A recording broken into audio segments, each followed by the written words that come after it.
So this one might be a little bit of a fun one for all of you movie fans out there. But WALL-E was apparently inspired by the rise of Amazon and Apple. And this is both interesting as well as a little ironic.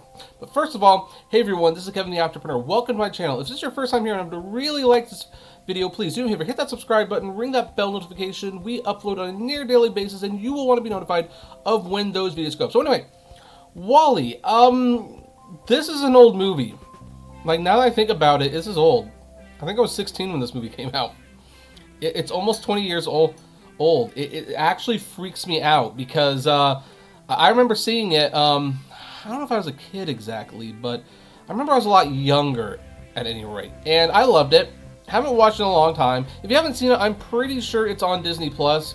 Otherwise, there's like Blu-rays out there for like $10. It's pretty easy to find. But this is definitely one of the highlights of Pixar's little filmography. I mean, Pixar, they've been making some average movies for a little while, I hate to say. But WALL-E was when they were on fire, everything was great. And here's the thing, the Amazon thing kind of surprises me, but I will say I'm not as surprised by the Apple thing, because one of the characters in the movie is called Eve, and she's like a robot who's sent to Earth to find life on it. And I remember that she looked an awful lot like an iPod. And now that I say it out loud, it dawns on me how old this movie really is, because there's probably a lot of viewers out there who don't even know what an iPod is. But anyway, director Andrew Stanton, who has since gone on to direct Finding Nemo, and, Finding Dory, and John Carter, I guess, and a couple episodes of Stranger Things, he has admitted that WALL-E was not only inspired by Apple, but by the rise of Amazon. So let's take a look at this article.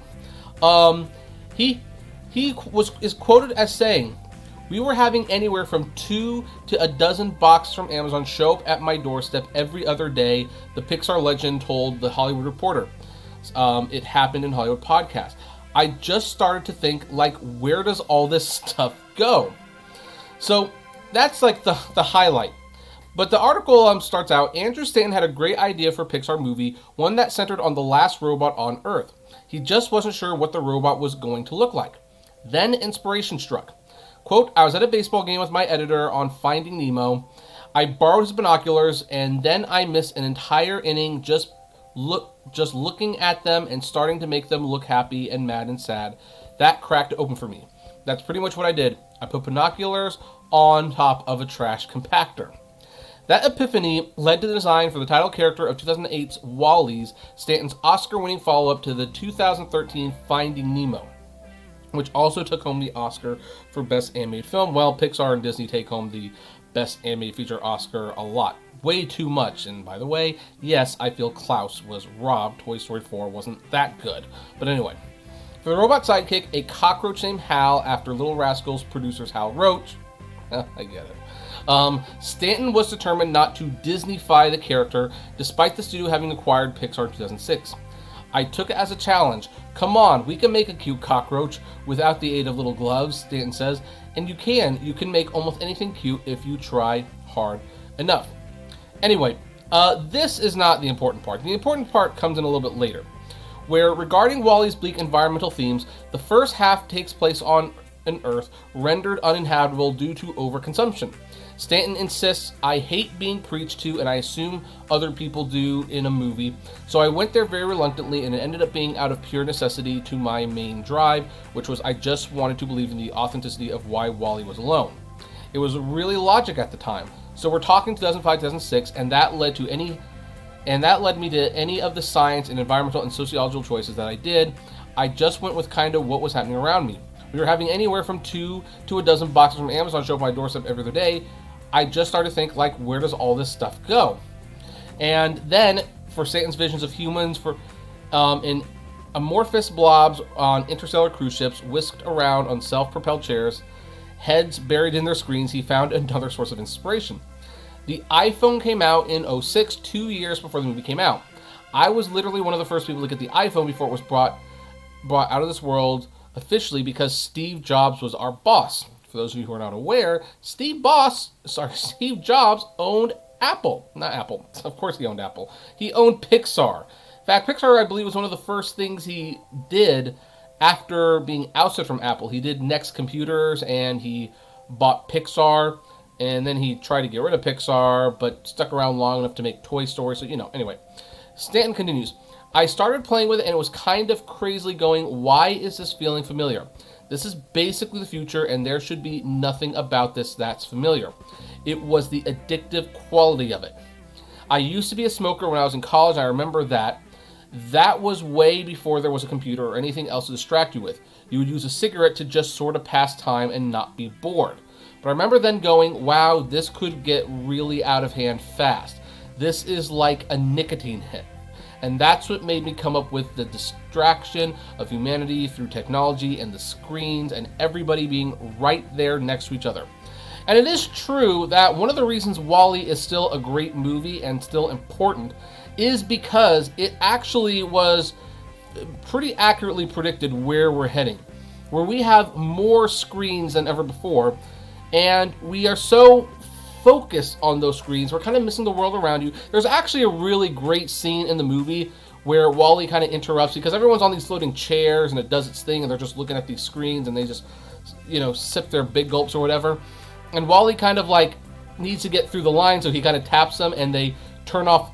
The lady, or maybe it's the guy, I forgot, I think it's the lady, turns off the screen, says, oh yeah, sure, go ahead. And then she kind of looks around, she's like, wait a minute, I didn't know we had a pool. We have a pool? Like, lived their entire life, never realized she had a pool. We're kind of at that point. In fact, gonna share a little, how many of you have ever gone to the beach recently? I recommend going to the beach and trying this as a thought experiment. Just kind of, or maybe a park would be better. Go to a park, or the mall, or something, maybe even a Denny's. Look around and pay attention. How many people are on their screens? It looks an awful lot like WALL-E. And we have talked about the environmental concerns with Amazon because I don't like Amazon. It's pretty clear I don't like Amazon. But where is all this junk going? The thrift stores are full of things that people buy on Amazon on a whim. They don't even want them, and then like practically brand new stuff. I got a Kindle, a black Kindle at a thrift store for $5. Thing was brand new. Never been used before. I gave it to my wife, by the way. And so that's crazy. Now, interestingly, you would think Steve Jobs, who owned Pixar and was launching this iPhone thing, would be offended by this. But no, apparently he loved it. Because as Stanton said after Jobs saw a rough cut of WALL-E, he said he loved it and the irony was not lost on him. I didn't get to be inside his head. I think he was crossing his fingers that my slightly pessimistic view would be incorrect and that it would stay a fairy tale, but he was a big fan of the movie. Still, Stanton says Jobs could be a harsh critic during the 4-year-long development phase. Quote, it took me a long time to get the second half of it right. I was at one of those lows where we're in a meeting and he said, the front half's genius, the second half's crap. I don't think he used that exact word, but that was the sentiment. That hurt, but he was quick to find me and kind of apologize and say, I just think you're on such a good path. Keep going and don't give in to your instincts. And then, of course, he addressed the leaving of John Lasseter, which I'm not going to read because it's not relevant to this video. But yeah, WALL-E, if you haven't watched it, again, it's on Disney Plus, which means you'll probably watch it on a screen, maybe even an iPad, I don't know. But yeah, the iPhone became way more destructive to us than we realized. I think we're even starting to forget exactly what it's like to be one-on-one. I don't want to throw this particular family member under the bus, but there is a family member that I have where if they are not holding their phone, like at all times pretty much, they start to shake. You want to see this person shake? Look at the phone, move it away from that person, and they start to like get really tense. It's scary. I think iPhones are like new drugs. So WALL-E predicted our addiction to screens and technology to where we'd start ignoring the world around us. And of course, all the garbage we are producing with Amazon. And where are we going to put all these boxes? My goodness, the Amazon boxes are so out of control. Ultimately, though, I will say WALL-E is actually an optimistic film. In fact, I think the main theme of WALL-E is this. The Earth needs humans and humans need the Earth. And when we understand that, we can do great things for this planet. We can take care of it and we can take care of each other. If we're good to the planet will be good to us. I think it's a message we do need to hear more and more. But you know what? I'm going to leave this one here. I just thought it was very fascinating. Like I said, I always kind of saw like the Apple connection. I never saw the Amazon connection, but now that he's mentioned it, it's like, well, shoot, makes sense. It makes perfect sense. But that's where I'm going to leave this video. What do you think? Have any of you seen WALL-E? What do you think about it?